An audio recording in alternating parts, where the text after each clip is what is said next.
Clean, clean. Well, not so clean, huh? She's a little dusty, y'all. She's a little dusty, but hey, she is back together though, looking good.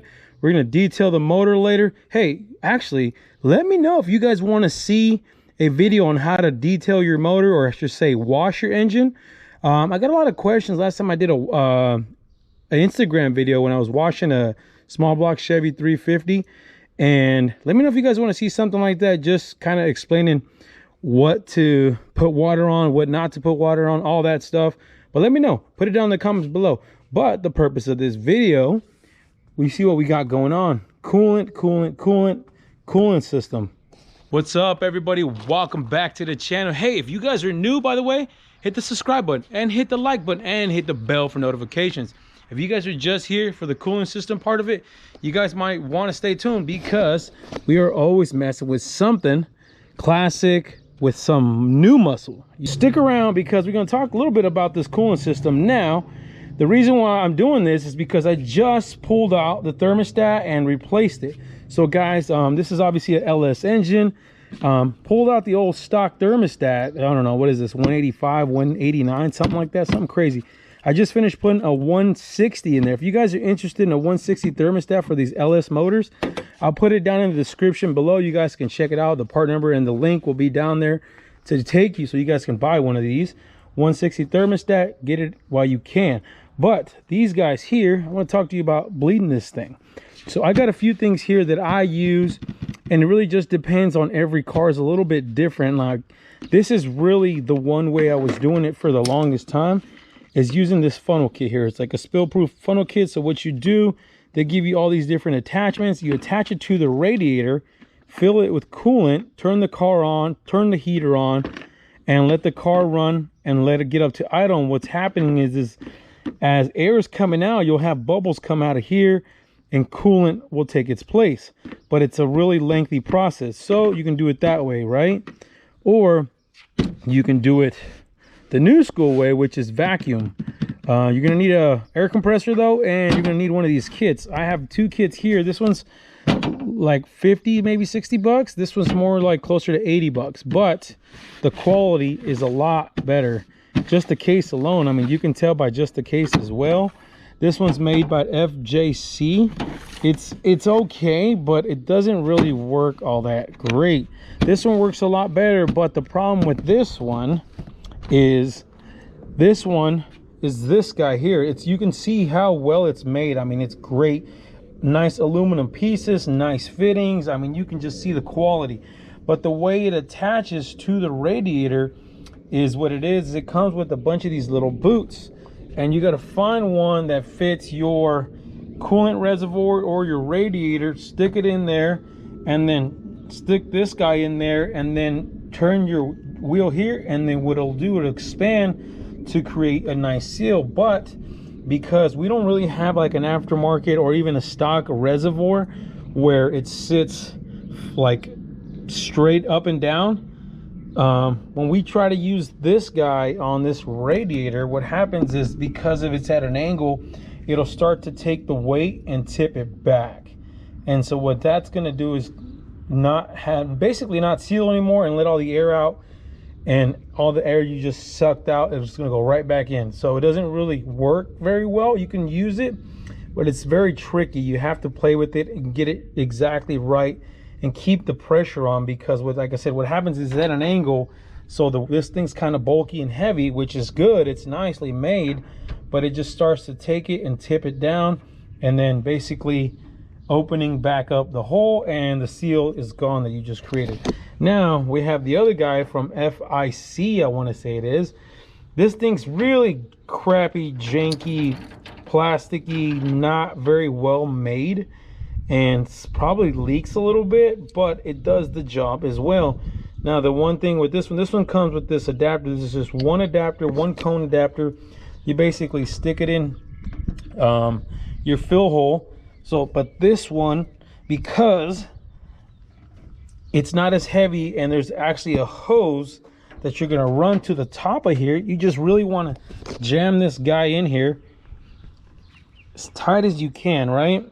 And then we'll put this thing up top. I'll show you guys here. Okay, you guys, got it all set up. You guys can see it kind of hangs from wherever you can find a spot. Up top, you're going to have your air compressor hooked up. This is your air. So you're going to have that guy there hooked up. Then you're going to have a valve here that allows this to open and close for the compressor. And then you're also going to have this line that basically is where the air is coming out of from the system, from the car itself.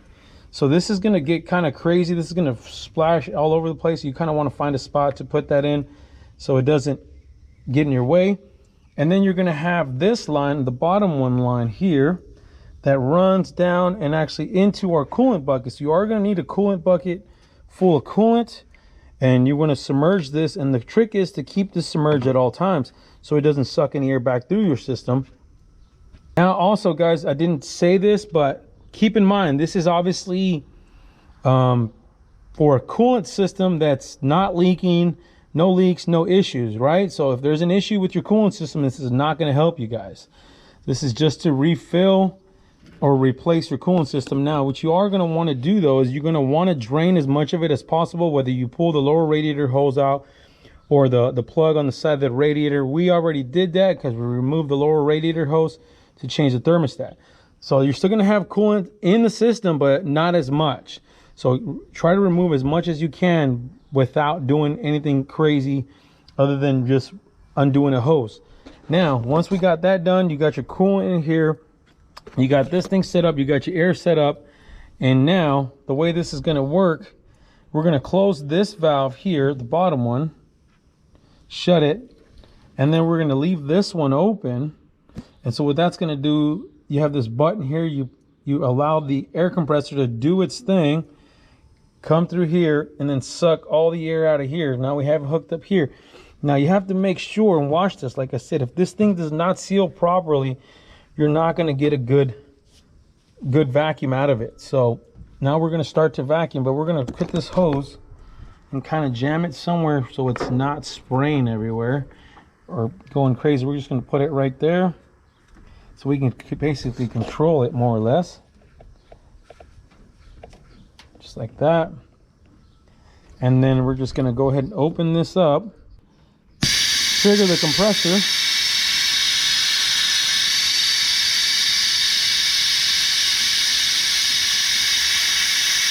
come up to about 25 psi more or less. Turn that off. You can pull our AC compressor off so the weight's off of it and the tension's off of it.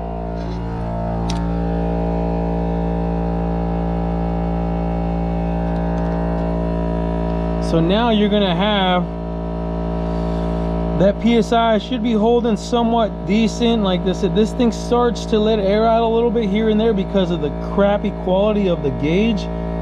But what you're gonna do now is you're gonna open this valve up and it's gonna start sucking fluid in. But I want to show you guys something cool. I mean, look at the hoses. Look at our hoses just completely sucked down. Like, it's crazy how it sucks the vacuum out. So let's go ahead and open this valve up.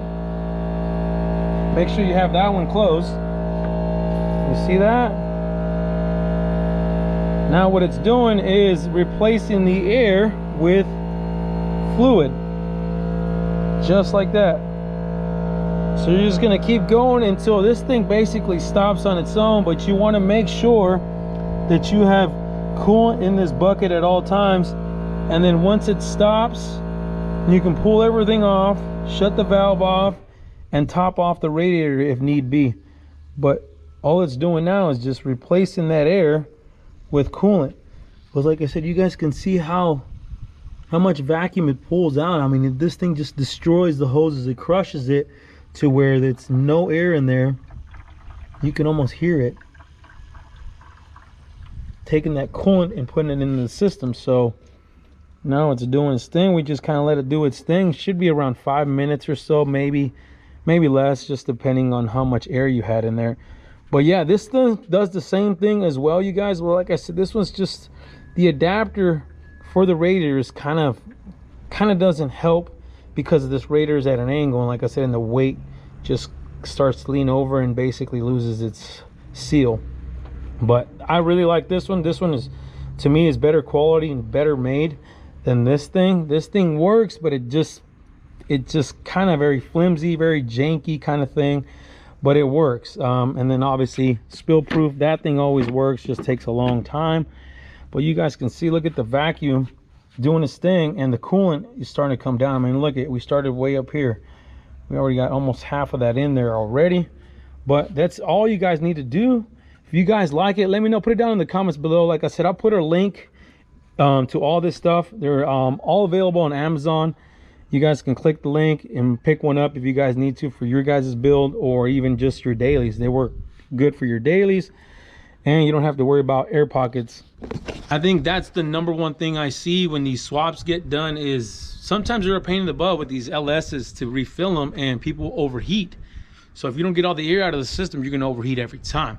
But guys, it's basically almost done. We're just gonna let this thing do its thing. I don't think you guys have to stick around for that, but hit the subscribe button, hit the like button, and hit the bell for notifications. And you guys already know, stay wrench.